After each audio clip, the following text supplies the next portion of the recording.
Anak dari sang guru ini tiba-tiba kesurupan arwah atau roh dari bapaknya. Sekarang keilmuan dari bapaknya itu turun semua ke anaknya, teman-teman. Sebelum ia meninggal ternyata ada misi yang belum selesai, teman-teman. Dan harus diselesaikan oleh anak-anaknya. Ternyata memiliki harta yang sangat banyak yang dirahasiakan, teman-teman. Harta goib dari leluhurnya. Kunci rahasianya adalah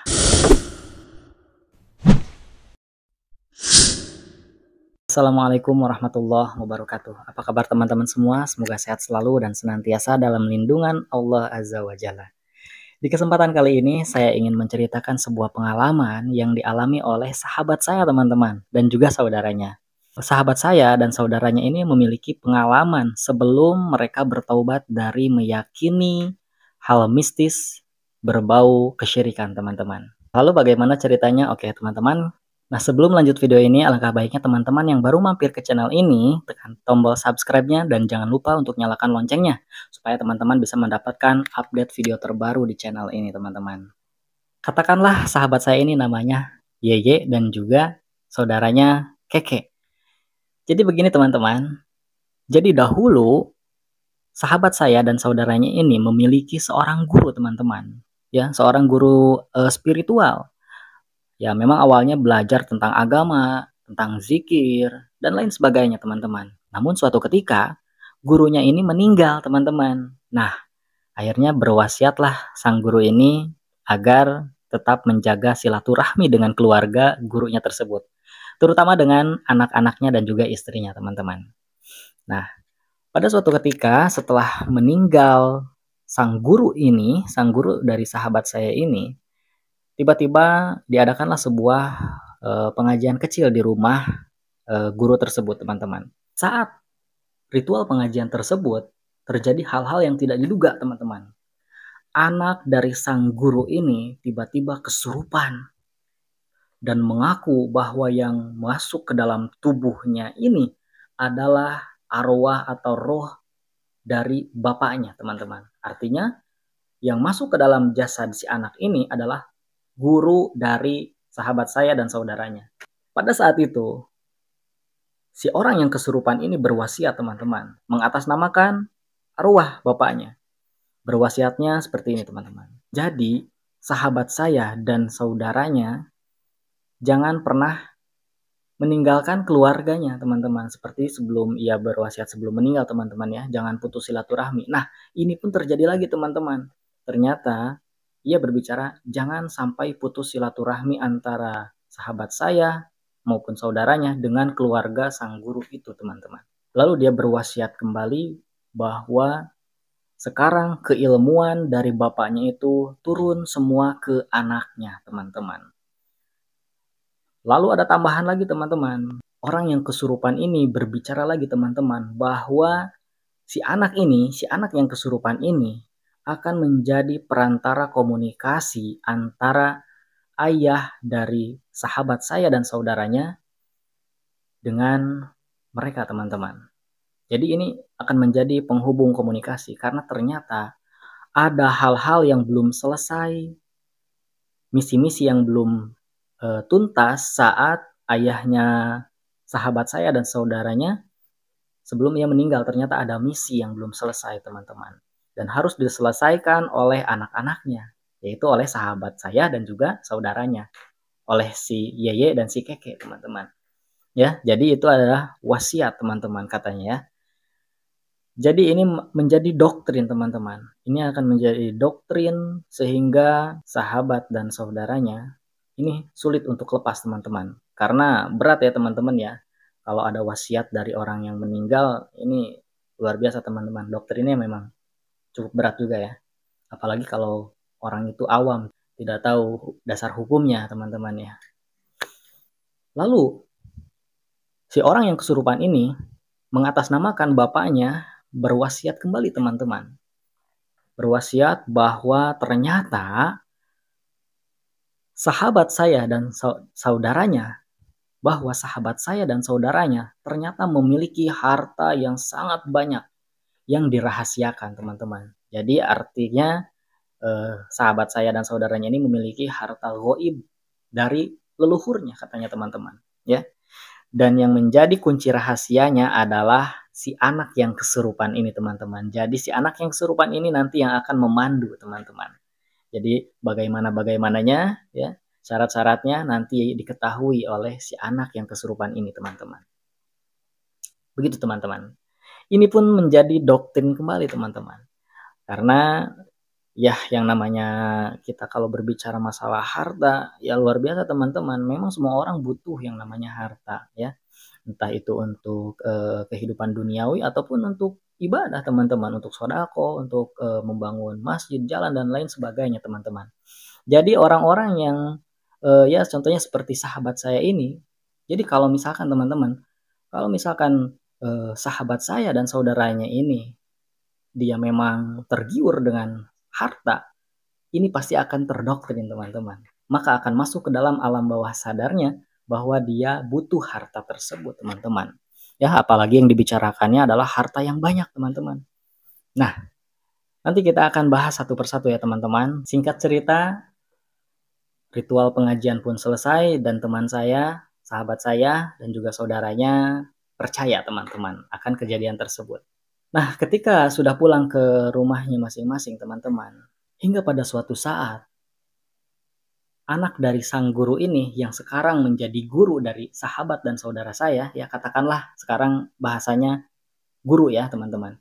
Jadi si guru dari sahabat saya ini menelpon, teman-teman, dan ia bercerita bahwa ada pesan dari ayah mereka yang sudah meninggal ini ya, ayah sahabat dan saudaranya. Ada pesan, teman-teman. Katanya beliau, si ruh ini, arwah ini ternyata katanya minta rokok dan kopi, teman-teman. Minta rokok dan juga kopi, teman-teman. Luar biasa ya, berarti orang yang sudah meninggal pun ternyata memang butuh kopi dan rokok ya. Apakah benar seperti itu? Oke lah, nanti kita cari tahu ya, teman-teman. Nah, karena sahabat saya dan saudaranya ini, si Yeye dan si Keke ini sudah percaya dan menganggap dia adalah gurunya, ya, anak ini adalah gurunya. Maka dengan mudah ia percaya, teman-teman. Ia percaya dengan hal tersebut. Lalu karena kopi dan rokok itu sulit untuk dikirim karena memang jauh jaraknya, maka yang dikirim adalah uangnya, teman-teman, ya. Transfer 100, 200 transfer kayak gitu ya. Dan itu sering terjadi, teman-teman.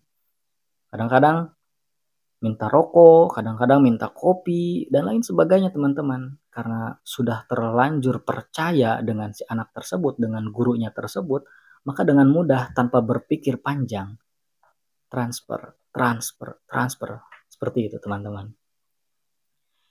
Hingga pada suatu ketika terjadi kembali, teman-teman, bahwa ada berita katanya si guru ini akan berikhtiar untuk membuka kunci rahasia harta gaib milik atau haknya sahabat dan saudaranya ini. Sahabat saya dan saudaranya, teman-teman. Ya, hingga pada suatu ketika si guru ini ya namanya pergi keluar mungkin butuh transportasi ya dan butuh juga biaya, teman-teman, ya. Jadi minta ongkos gitulah istilahnya, teman-teman ya. Jadi minta ongkos lah, minta bensin segala macam ya, teman-teman. Dan dengan mudahnya sahabat saya ini, si Keke dan si Yeye ini transfer lagi, teman-teman. Tanpa berpikir panjang, teman-teman. Transfer. Ya. Nah, lalu bagaimana, teman-teman? Dalam pandangan Islam, apakah ini sebuah akidah yang salah atau bagaimana, teman-teman? Ya, jadi masih banyak, teman-teman, ceritanya.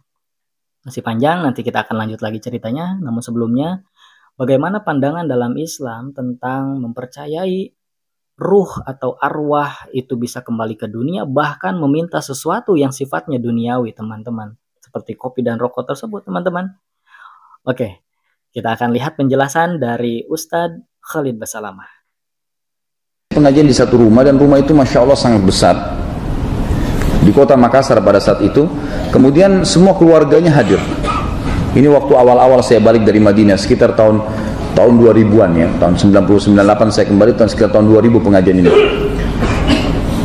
Kemudian semua hadir di pengajian, tiba-tiba ada satu anak perempuan lewat di dekat kolam renang agak jauh. Terus saya tiba-tiba tidak tahu kenapa saya ingin bertanya. Saya bilang sama yang punya rumah, Pak, ini semua sudah hadir. Dia bilang sudah hadir. Perempuan yang jauh sana lewat itu siapa, Pak? Oh, itu anak saya, Ustaz. Kenapa tidak hadir, Pak? Biasanya kan memang ada tempatnya sendiri, dipasangin hijab sendiri.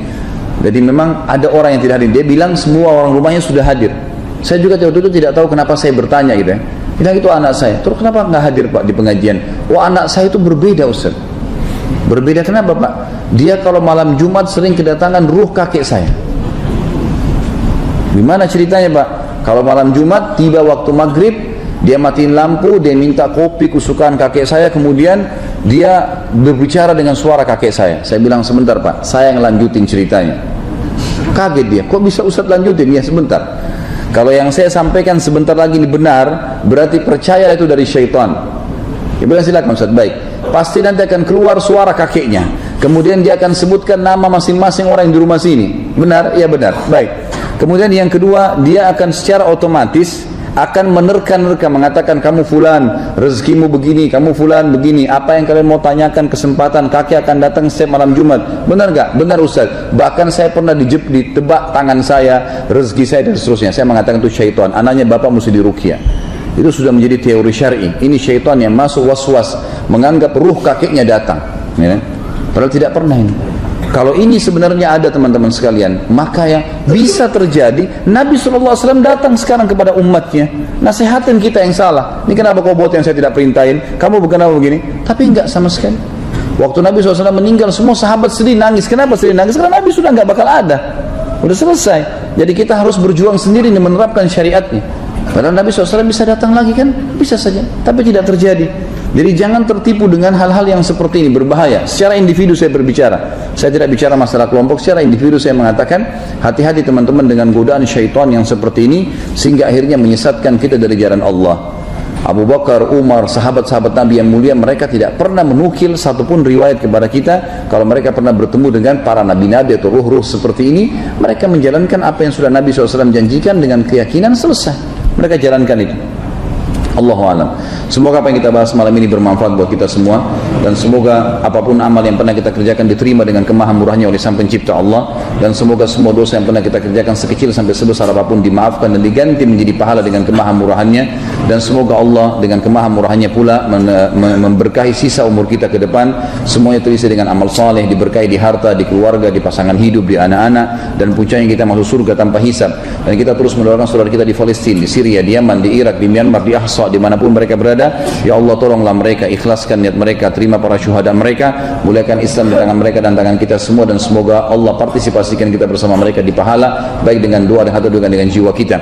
Dan terus kita mendoakan agar pemimpin negara kita ini adalah pemimpin yang saleh, diberikan keimanan dan kembali kepada Al-Quran dan Sunnah, dan juga seluruh jajaran pemerintahan nantinya akan beriman kepada Allah dan Rasulnya, dan juga tentu menerapkan Islam, dan seluruh masyarakat Indonesia juga akan menerapkan Islam sesuai dengan wahyu Al-Quran dan Sunnah, dan semoga kita menjadi contoh bagi negara-negara yang lain, dan semoga saja semua orang yang menginginkan keburukan bagi Islam dan Muslimin dikembalikan tipu dayanya kepada mereka. Dan terakhir, semoga Allah menyatukan kita semua di surga Firdausnya tanpa hisab, mana ia satukan kita di majlis ilmu yang mulia ini. Ya teman-teman, ternyata itu hanyalah tipu daya setan teman-teman. Ternyata itu hanya tipu daya jin teman-teman. Jadi bukan sebetulnya orang itu yang masuk ke dalam jasadnya si anak tadi teman-teman. Ada dua kemungkinan teman-teman. Pertama, mungkin memang jin atau setan teman-teman ya. Jin kafir atau fasik yang masuk ke dalam tubuh si anak itu teman-teman.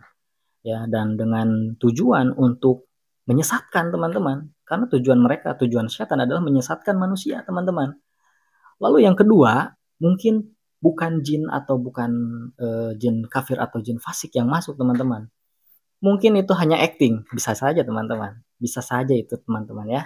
Mungkin itu hanya acting untuk mengambil keuntungan dari sahabat saya ataupun saudaranya teman-teman. Bisa saja itu terjadi. Jadi ada dua kemungkinan. Pertama, memang betul-betul ada yang masuk ke dalam tubuhnya.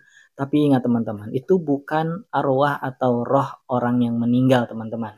Karena roh atau arwah orang yang meninggal itu ada di alam barzakh, teman-teman, ada di dalam kubur, dan dia tidak lagi memikirkan tentang dunianya, teman-teman. Mereka sedang sibuk dengan alam kuburnya tersebut, teman-teman.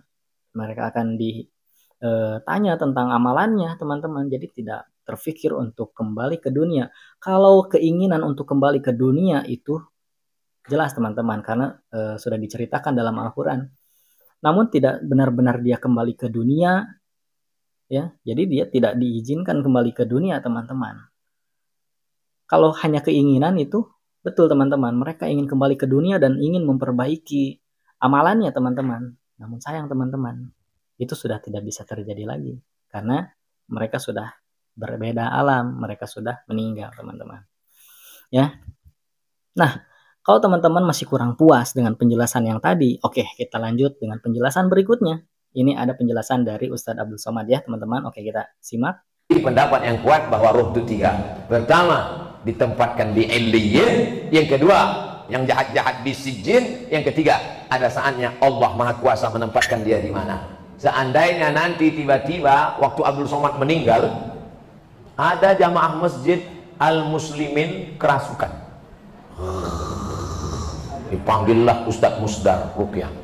Allahu la ilaha qayyum la ta'khudhuhu sinatun wa la naum. Aku Abdul Somad. Betul Ustadz Musdar. Kita sama-sama di Mesir dulu.